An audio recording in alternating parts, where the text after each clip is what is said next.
السلام عليكم ورحمة الله وبركاته. أعوذ بالله من الشيطان الرجيم. بسم الله الرحمن الرحيم. رب اشرح لي صدري ويسر لي أمري واحلل عقدة من لساني يفقه قولي. بسم الله الرحمن الرحيم. Welcome back to Muhammad Qasim's channel, and today we are discussing about the dreams related to Pakistan and what is the future of Pakistan essentially. It is a very important aspect that we need to discuss from Muhammad Qasim's dreams perspective, because as we know, many of his dreams related to the future actually stage around Pakistan and the development of Pakistan. Muhammad Qasim has seen that Pakistan develops significantly, and it grows beyond expectations of the world, what the world might have, and how exactly that might happen and when that might happen. Perhaps we'll be able to answer some clues about this today. Before we begin, in the previous discussion, we have discussed about the dreams related to Imran Khan and how Imran Khan has um, uh, gone through his leadership, the difficulties that he experienced in his leadership, and the end outcome of him being ousted from his leadership.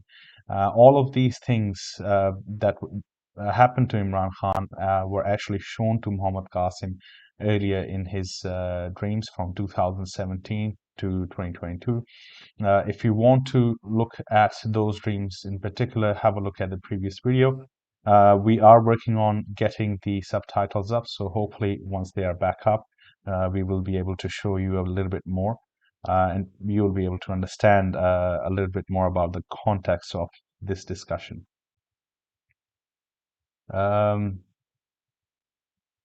all right, so I believe my audio is working well. Apologies for the audio being very low in the previous live session.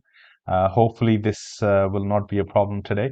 But if you guys cannot hear me, please let me know, and inshallah, we'll be able to adjust something quickly to help you. Sometimes technology, we hope that it assists us in communicating. It doesn't always work, unfortunately.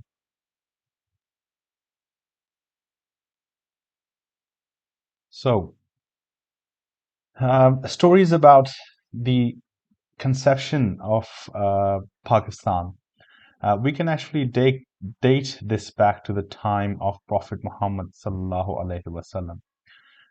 Through many hadiths and divine inspirations and indications, we come to learn that the creation of Pakistan or the existence of Pakistan was actually made to serve Islam.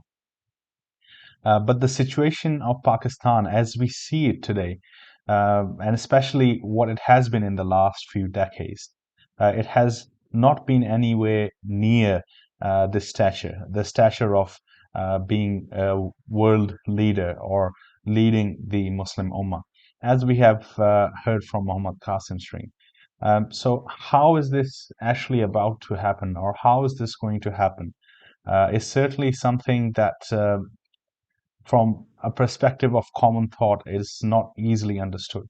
But we will be able to look into some indications that are shown in Muhammad Qasim's dreams, and perhaps we will be able to get some clues about where the events are going towards. So in today's lectures, what we will first look at are some of the hadiths relating to the existence of Pakistan, and some inspirations that have come about. We first begin with the hadith of Prophet Muhammad sallallahu alaihi wasallam, as reported in the by Musnad Ahmad. Uh, this hadith says that prophethood shall remain among you as long as Allah wills. Then Khilafat on the matter of prophethood will commence and remain as long as Allah wills. Then a corrupt monarchy will come, or a time of corrupt monarchist will come. It will remain as long as Allah wills. And then there will be a tyrannical despotism, which will remain as long as Allah wills. Then, after all of these events, once again, Khilafat will emerge on the precept of prophethood.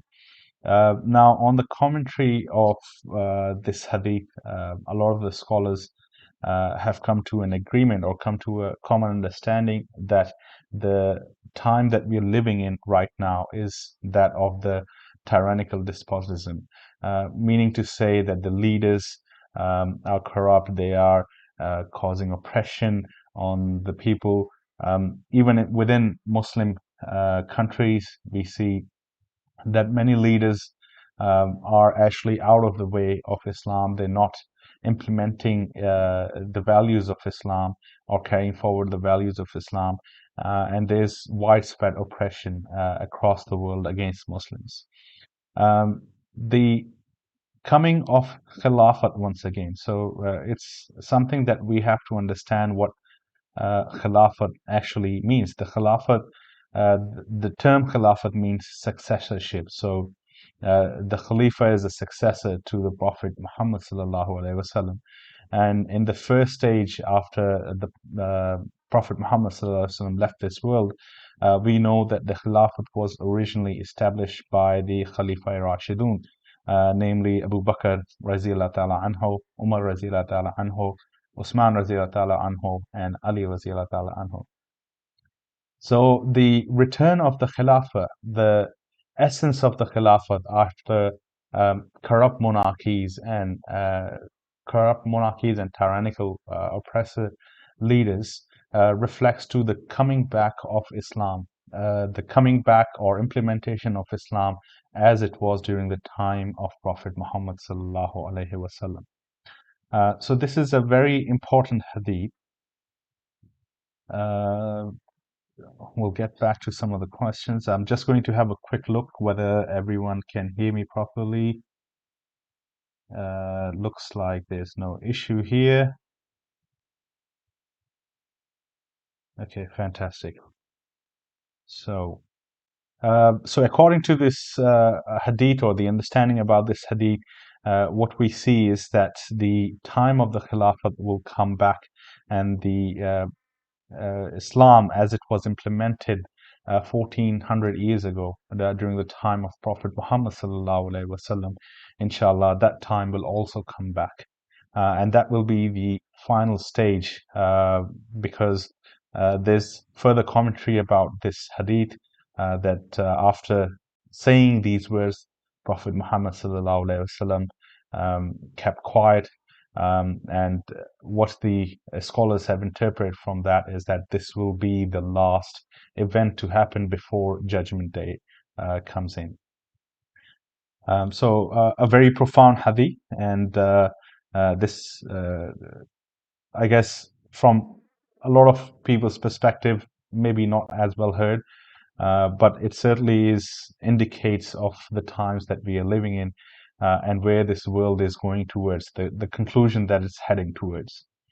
But it does raise a question in our mind that okay, we have seen the time of the Khilafat of the Rashiduns, we have gone through the monarchies, the corrupts, the oppressors.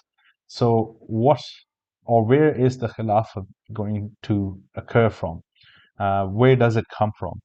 And we get some indications about this from the hadiths of Prophet Muhammad sallallahu alaihi wasallam, and we'll discuss them just briefly before we go on.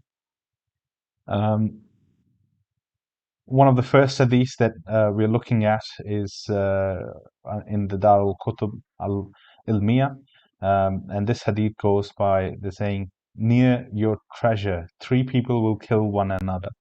Each of them will be a son of Khalifa, but it will not be to any of them. Then the black flags will come from the east." Now, keep in mind these points that I have highlighted in yellow, and we will come back to these points later on. Then the black flags will come from the east, and they will fight you in a way that no nation had ever fought. Then Prophet Muhammad mentioned something and said, "When you see him, pledge allegiance to him, even if you have to crawl on snow, for verily he is the Khalifa of Allah, the Mahdi."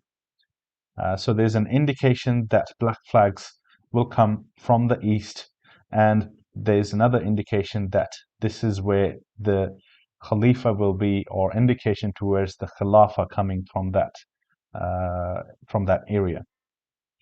Another hadith that has been narrated in Al-Barzanji, إنشاء للعشرات, a nation will come from the east with black flags, once again, east and black flags, and they will ask for some goodness or authority, but the people will not give them. Then they will fight and win over these people. Now the people will give them what they had asked for, but they will not accept it until they will hand it over to a person from my progeny who will fill this earth with justice, just as it was previously filled with oppression and tyranny. So if any one of you finds this nation, that is the nation from the east with black flags, then you must join them, even if you have to crawl over ice.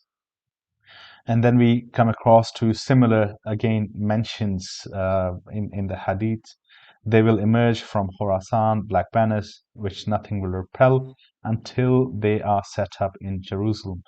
And then there's another hadith which says, surely black flags will appear from the Khorasan until the people will tie their horses with the olive trees between Bayt al-Lahya and Harasta.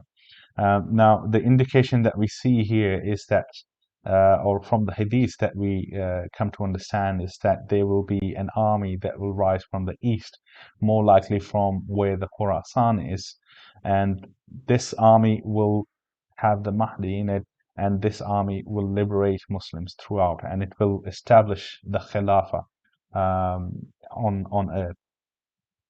So, after having read through, understanding these points, we now look at or concern about what is actually Khorasan. And Khorasan was an area during the times of the Prophet Muhammad sallallahu alaihi wasallam. This area was bound much by modern day Afghanistan, Iran, Turkmenistan, Uzbekistan, Tajikistan, and some parts of Pakistan. And now the exact geography of what area it actually had is unclear because of the fact that this was such a long time ago. So we don't have full correct references about where Khorasan was or where it existed. But there are some indications that the researchers have done in the analysis, and they have presented an overview.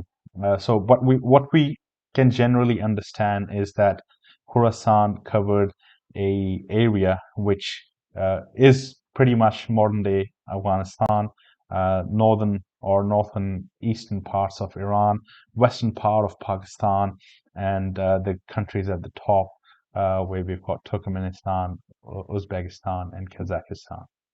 And this was the ancient Khorasan of the times of Prophet Muhammad sallallahu alaihi wasallam.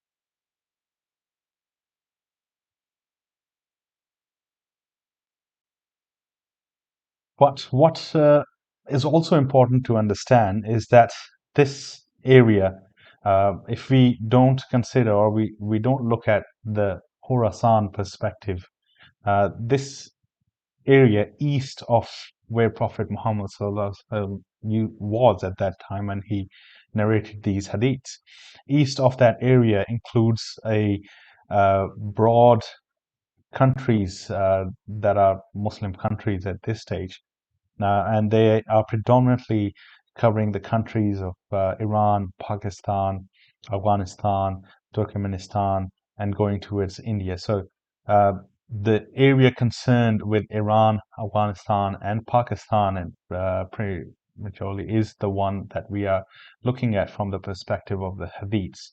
So east of Makkah and Medina are these countries that exist. Now, one other thing that is also important to note is the account of George Thomas Napier. George Thomas Napier was a British Army officer. This is at the time of the Peninsular War, and he commanded the army of Cape Colony. He was the one who described Khorasan as containing or covering the areas of Afghanistan, Iran, and the western parts of Pakistan.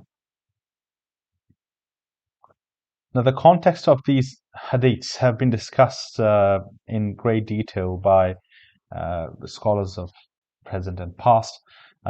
Some of the scholars that are very prominently known to have talked about these hadiths, especially from Pakistan, is Dr. Israr Ahmed.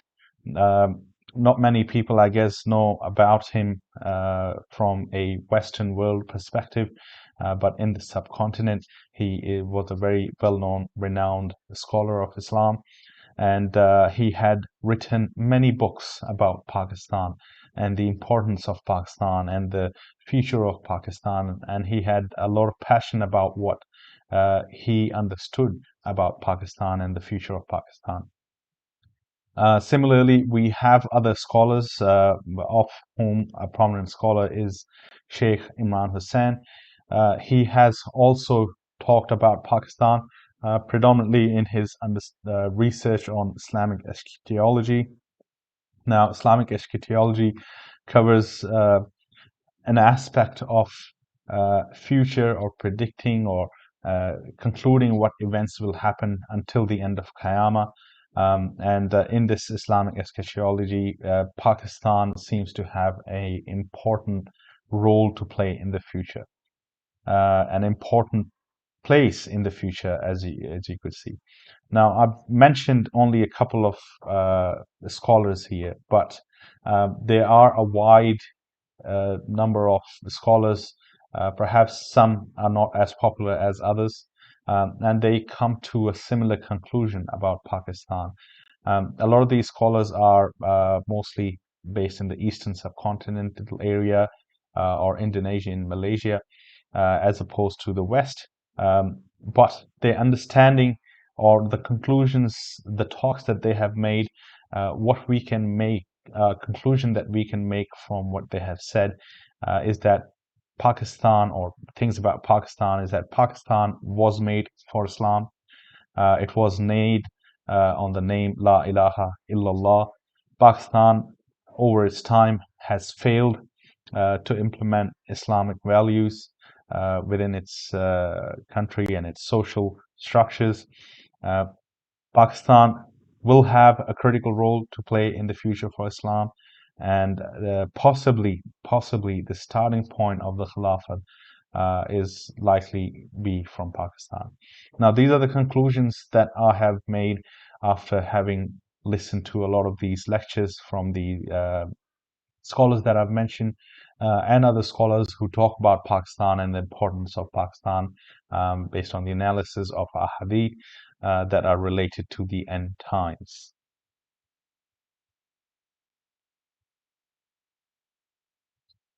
In addition to this, now that we have discussed the prophetic hadiths, nature, and the Islamic scholars, Sufi or spiritual Sufi traditions, there's a very strong hold of the Sufi practices and Sufi traditions within Pakistan, and there have been many walis, walis termed as the friends of Allah, that come from the subcontinental region, and many of these spiritual Sufi traditions or saints of the present and past, they have made astounding claims about Pakistan. Now, what they claim to be or what they claim to say are based on their personal inspirations, their personal experiences. They may include some aspect of learning or extracting from the hadiths or from the Islamic eschatology, but predominantly this is based on their personal inspirations. And one of the prominent figures in Pakistan who I have quoted here, his name is Baba Yahya Khan. He says, Pakistan was not born to die. It is made by Prophet Muhammad sallallahu alaihi wasallam and Hazrat Ali radiallahu ta'ala anha. He further says that it is a gift from Hazrat Muhammad sallallahu alaihi wasallam and Hazrat Ali radiallahu ta'ala anha, and nothing will happen to Pakistan. He asserted that the Pakistan will lead the whole Muslim world in the future. A point to note for us while we're having this discussion about what the Sufis have said, there is also another prominent Sufi saint from the subcontinental world. He goes by the name of Nematullah Shah Wali. He had made many predictions spanning 800 years, and a lot of his predictions came true exactly as what he had described in his writings. In his writings, the picture that he's given is of the past more so than the present world or present time that we live in. And the past about the uh, time of the sultans, the wars that happened between Pakistan and India, those things have been discussed by him. And in one of his predictions, it is said that the war between India and Pakistan will happen or start between Eid al-Adha and Eid al-Fitr, and Pakistan would get back all the areas which India annexed from it. So perhaps there will be a situation where India will annex areas from Pakistan. And then he goes on to say that there will be a lot of blood loss, or a lot of people will die in this war. And then there will be other countries surrounding Pakistan, like Afghanistan, Iran, and Turkey, that would actually help Pakistan in this war. So that was the prediction from Nematullah Shah Wali. Now, one important and prominent figure that we cannot forget in this discussion at the moment is that of the personal experience of Muhammad Ali Jinnah. Now, Muhammad Ali Jinnah, he's the founder of Pakistan. A little bit about his history. He grew up in the subcontinent, but then he went to the UK or England, where he studied and became a lawyer. And he spent much of his adult life there, as in the young youth adult life there, before coming to Pakistan. Now, while he was a lawyer, he was very much in touch with the people in the subcontinent, particularly the Muslim leaders of that time, who were going through the time of the British, perhaps leaving from the subcontinent, and there were discussions about what would happen, who would rule, who would be the leaders at that time. But anyway, this divine inspiration that Muhammad Ali Jinnah experienced was just before that time of the partition of the subcontinent happening. And Muhammad Ali Jinnah explains that one evening he was strolling in the lawn and he felt something unique. And that same day he went to sleep and he had a significant dream. In that dream, he saw Prophet Muhammad sallallahu alaihi wasallam, and Prophet Muhammad sallallahu alaihi wasallam ordered him to go to India and lead the Muslims to their destiny. Now, what happened after this was obviously Muhammad Ali Jinnah coming to Pakistan, to the subcontinent, and taking a leadership role in the discussions for having a separate land and separate area for the Muslims. And from there on, the actual struggle and the partition began, where Pakistan was formed in 1947. So once again, a very significant dream of Muhammad Ali Jinnah, or a divine inspiration that we can say about the existence or formation of Pakistan. Now, while we're here, it is also important for us to understand uh, some of the hadiths that relate to seeing Prophet Muhammad sallallahu alaihi wasallam in dreams. Now, the hadiths that we've got here, there's multiple narrations. I've got some references if you want to go and read them in further detail. the hadiths basically describe that seeing Prophet Muhammad sallallahu alaihi wasallam in a dream is truly seeing Prophet Muhammad sallallahu alaihi wasallam, because shaitan cannot appear in someone's dream by the image of Prophet Muhammad sallallahu alaihi wasallam. And also, good dreams of a faithful believer is part of Prophetism, 46th part of Prophetism. And when it comes to the time closer to the end times, nothing will remain except for al-mubashirat. And al-mubashirat, Prophet Muhammad sallallahu alaihi wasallam said, were the true good dreams, or the dreams that convey good tidings to the people. So these are important things, or important hadith points, that we have to understand when we look at the concept of dreams, and we're discussing the aspect of dreams. And what it essentially indicates is that uh, what Muhammad Ali Jinnah saw in his dream, that coming into reality, the formation of Pakistan, a land for Muslims, uh, that was a true event that occurred. And it further strengthens this hadith about seeing Prophet Muhammad sallallahu alaihi wasallam in a dream, in a person's dream. So we've got some things that we can consider now. And before we close off from this historical overview, it is important that we take note of a few important points that we have discussed. And these important points, and I've also found some very interesting facts about Pakistan. We will go through them. Pakistan actually was founded on the day of the 27th of Ramadan. A lot of people believe that the 27th of Ramadan, the night of the 27th of Ramadan, is Laylatul Qadr. The name Pakistan in Persian or in Urdu, it's a mix. It has a similar meaning to that of Medina, which is a place for people that are pure, or pure people that live in a pure place. Then, based on what we have already reviewed in terms of the hadiths, uh, there will be a time that Khilafat will rise again, and this will be after the period of the tyranny that will come. During this time, an army will rise from the direction of east, most likely from the direction of Khurasan, and the Mahdi will be amongst them. It is important to understand that the direction of east and the direction of Khurasan should be understood as the way that it is. It's not actually Khurasan, and there's a lot of documentary, there's a lot of discussion on this as well in terms of hadiths, but we can't find anything conclusive that says within Khurasan.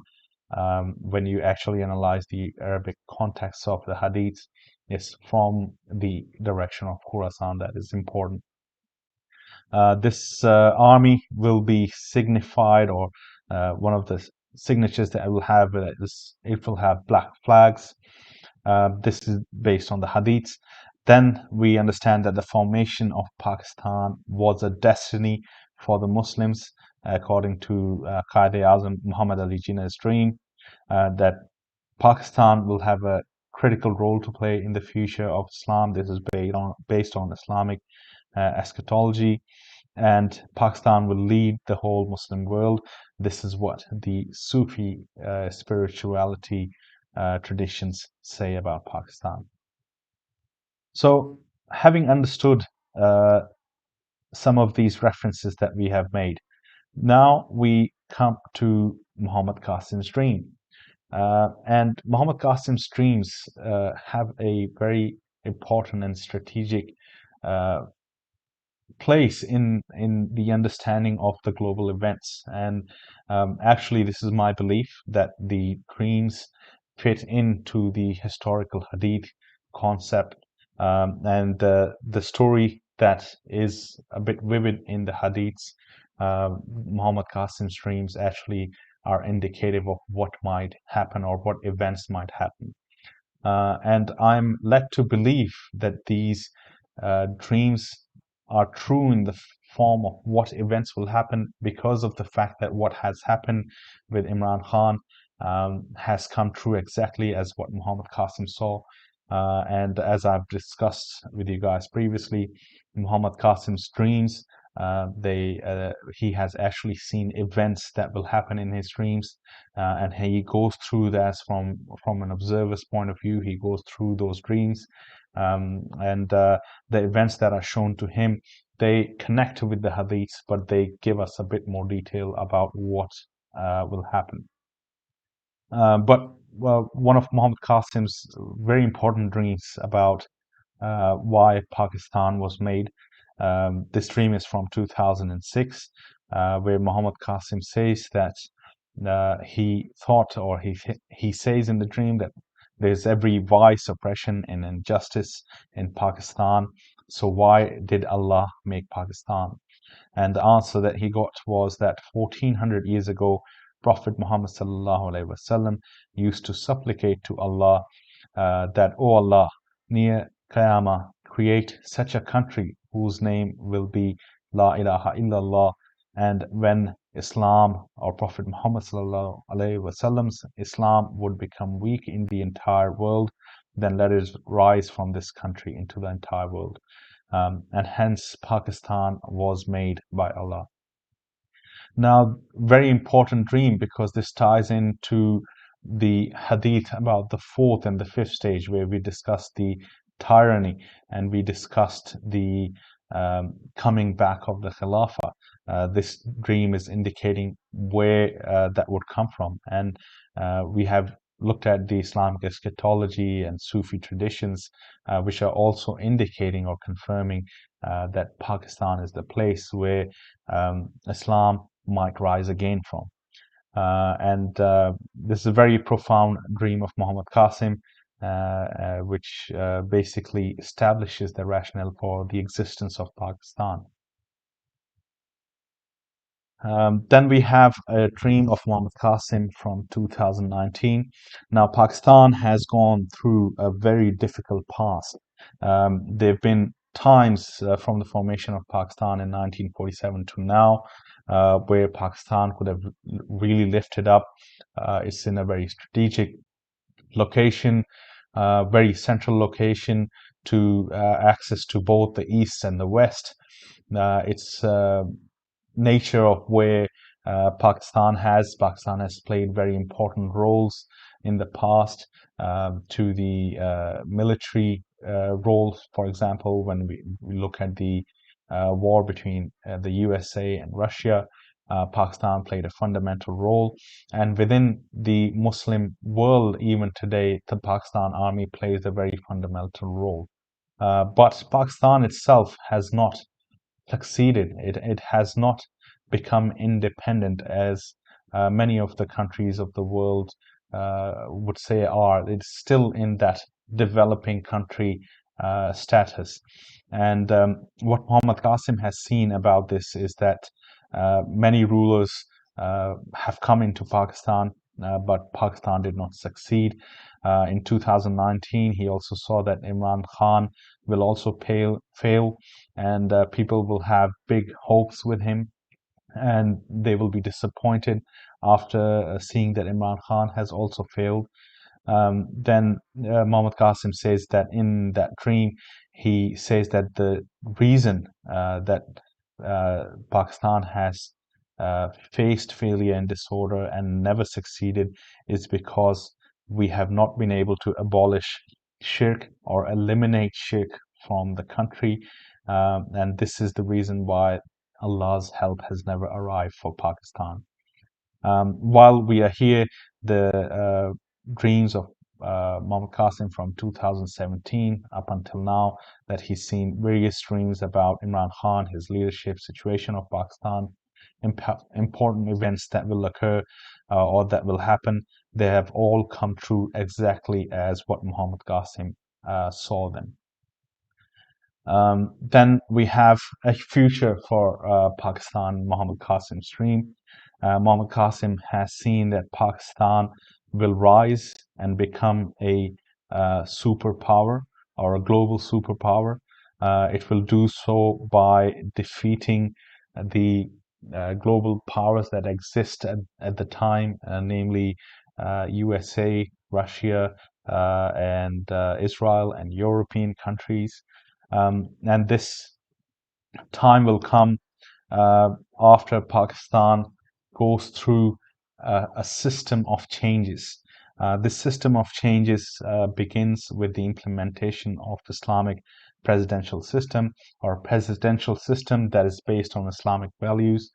Now, this system will come into Pakistan after Imran Khan, and Mohammad Qasim has seen that once Imran Khan fails, there will be certain events that will happen within the country that will increase the level of chaos, and it will also cause a negative impact on the economy, on the financial position of the country, and it will lead to a situation where the presidential system will be implemented either by force, where the army comes in and makes that decision, or by an external force. We're not really clear about that, but we are expecting that the presidential system will come in and it will eliminate all forms of shirk from Pakistan. And that's when Allah's help and rahmah will come to the people of Pakistan, and Pakistan will start developing. Pakistan will progress by leaps and bounds in a short amount of time. So Pakistan will achieve a lot within a short amount of time. And Mohammad Qasim has said that the Western world, or the outside world, people outside Pakistan will be amazed at what they will come to know about Pakistan and what Pakistan has achieved. And peace and tranquility will prevail speedily in Pakistan, meaning that there will be a time of uh, peaceful operations. People will have what they need. There will be no more oppression. There will be no more difficulties within the country that Pakistan will face. Now, within the context of what we have discussed previously in this lecture about the black flags and the area from the east, Muhammad Qasim has seen that Pakistan will develop and will gain certain important uh, features, or you can say technologies. And now some of these technologies will be things that will, for example, remove the power shortage issue. For example, electricity is a big issue in Pakistan. So there will be some sort of a technology that will be developed or discovered that will fix the issue of electrical supply in Pakistan. Then Muhammad Qasim has also seen that there will be Allah will grant Pakistan with 3,000 black jet fighters, and Mohammad Qasim has seen that these black jet fighters play a central role in the wars that will be imposed upon Pakistan. For example, the war that happens from Ghazwa Hind perspective, and then the liberation that Pakistan will lead the Muslim world. Mohammad Qasim has seen that Pakistan will liberate all the Muslim countries up until the western side, and that it does by the help of those 3,000 black jet fighters. Now, these black jet fighters could possibly be the black flags that have been talked about in the Hadiths, because once again, Hadiths were 1400 years ago, so the concept of seeing black flags in today's world or today's modern warfare, we don't see armies using flags as they had used many years ago.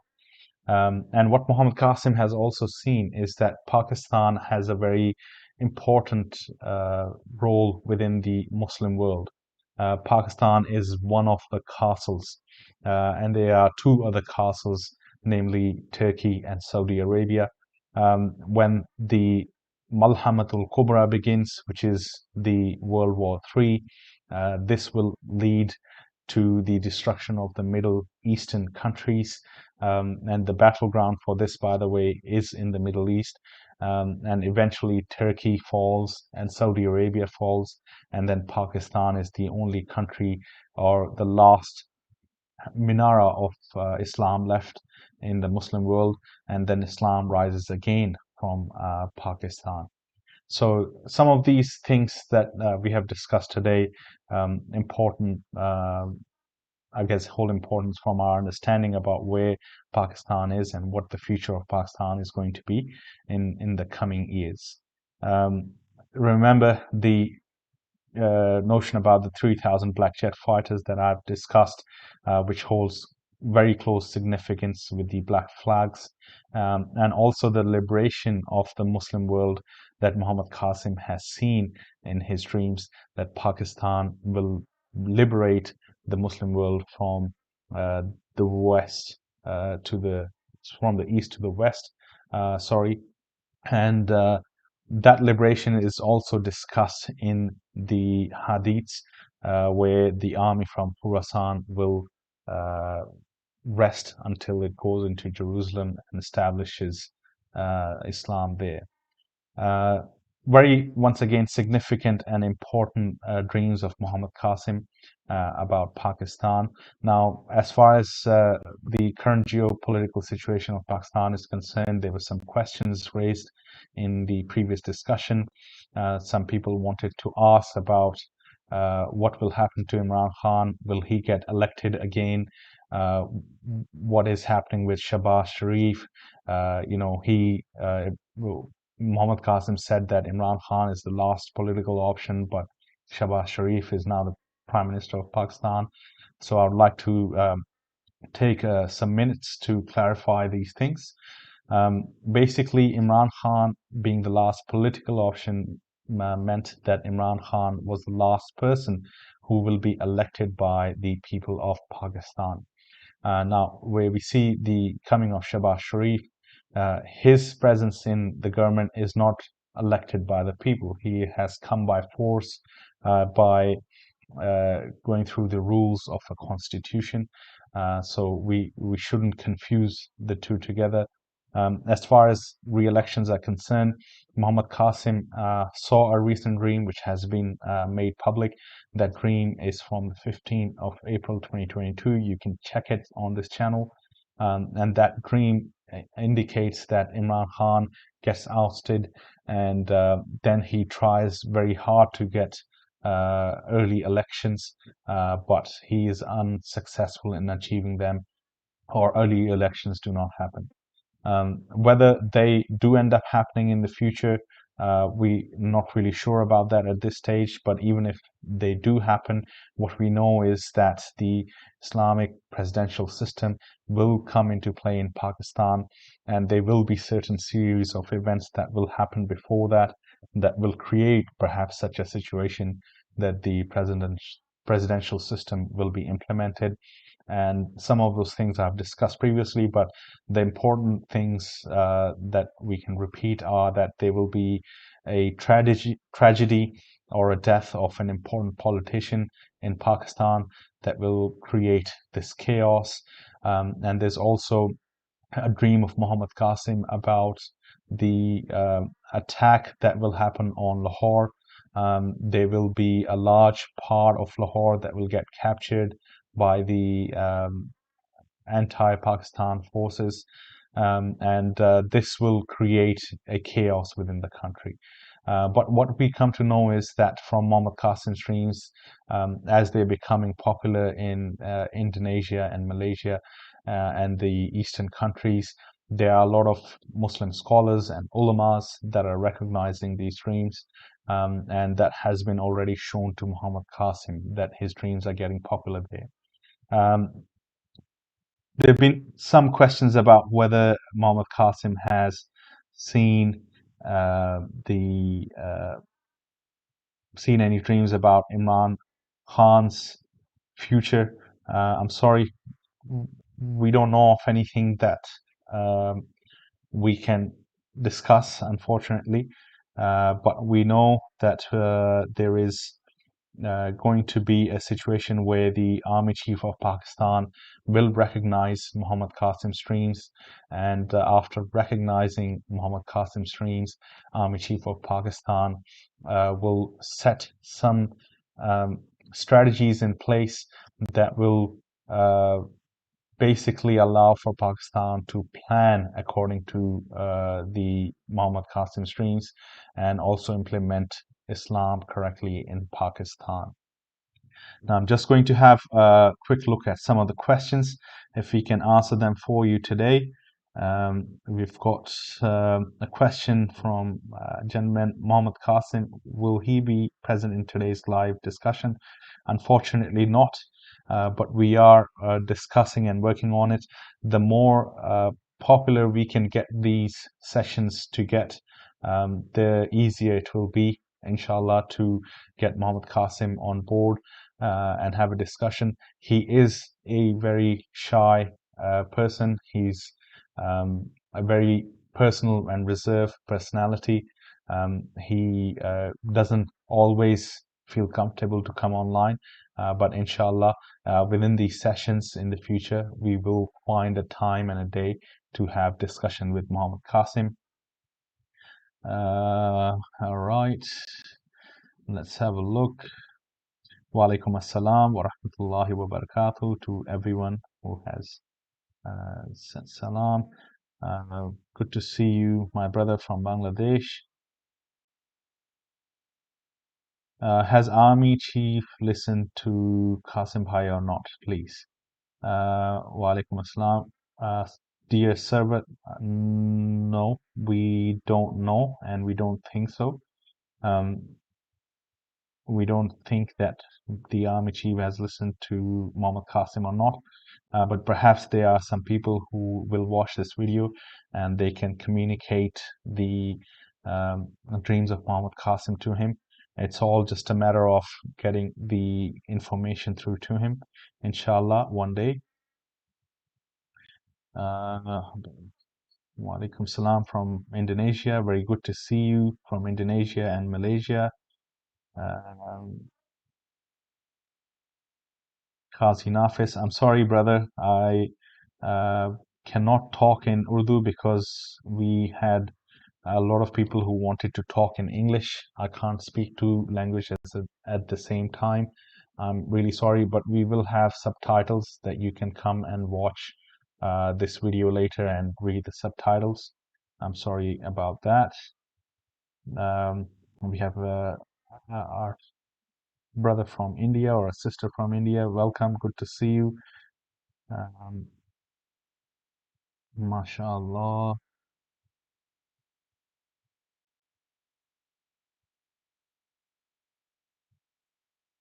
All right, any other question? Wa alaikum assalam, wa alaikum assalam.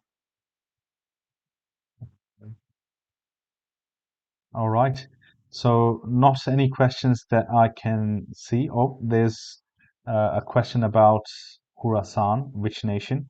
Khurasan, I believe that it was the ancient Persia that we are discussing here, but it was a territory like that existed during the times of Roman. The territory was forever changing depending on the surrounding parties or surrounding areas. So Khurasan actually at that time included Afghanistan, which was the main country, and the surrounding areas of Afghanistan, which includes Iran, Pakistan, Turkmenistan, Uzbekistan, and Kazakhstan at the top. Once again, the exact boundaries were not fully clear of because this was a long time ago where maps did not exist. But there have been some commentary and some discussions about where the rough boundaries are, and I've discussed that in this video. Can you please explain the birthplace of the Mahdi according to Hadith? Now, birthplace of Mahdi, according to Hadiths, the Sahih Hadiths that we have read and understood, the birthplace of Mahdi is not discussed. The only discussion that we can make a pinpoint conclusion to about Mahdi is that he is going to be in Mecca and Medina at the time that the Bay'ah happens, and that is when he will be formally recognized as the Mahdi. Before that, he is not going to be the Mahdi. Whoever, I guess, comes to that point of realization needs to understand that the Mahdi doesn't necessarily have to be from the Arabic background. Since the Prophet Muhammad sallallahu alaihi wasallam have left this world, if we just do quick mathematics, for example, every generation that came after him in the family of Fatma radiallahu anhu, even if there were two males that could carry the genealogy forward, we would have over 25 million people after 1500 years. So 25 million people means that anyone could be anywhere, and it's very difficult for us to understand um, or pinpoint to the fact that where that particular person from the family of Prophet Muhammad SAW would be. We can't say that they would be in Saudi Arab or Oman or Egypt. They could potentially be anywhere in the world. But what we do know for certain is that at the time of Bay'ah, the person will be in Medina and Mecca, and there is a famous hadith of that there will be a fight or a quarrel between three sons of a Khalifa, and during that quarrel or that time of difficulty, the Mahdi will move from Medina to Mecca, and that's when he will be called upon or recognized as the Mahdi.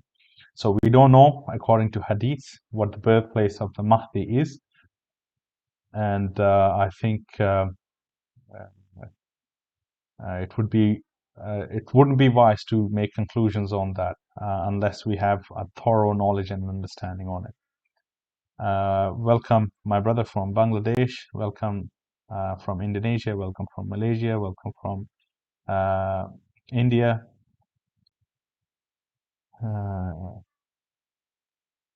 Wa alaikum assalam wa rahmatullahi wa barakatuh. Okay. I hope that you are all able to understand or get a better understanding of Muhammad Qasim's dreams about Pakistan. Please have a look at this channel where there are dreams uploaded about Pakistan. Also go to muhammadqasimpk.com and have a read about the dreams related to Pakistan. The reason we are doing these live discussions is to create a context for our viewers so they can easily understand the importance of dreams from a perspective of what's happening globally, or what has happened in the past, or what is happening in the present. And we hope, inshallah, that Allah helps us deliver this message such that people are able to understand Muhammad Qasim's dreams a little bit better, inshallah ta'ala. Jazakallah khair for being here with us and listening to this live telecast. Inshallah, next week we have another important topic. We will be discussing, I have an important message for the Muslim scholars and ulamas. So, inshallah, next Sunday's topic, we will go through that one. Until then, stay safe, and may Allah subhanahu wa ta'ala keep you all safe and your family safe and happy and blessed, inshallah. Jazakallahu khair. Assalamu alaikum wa rahmatullahi wa barakatuh.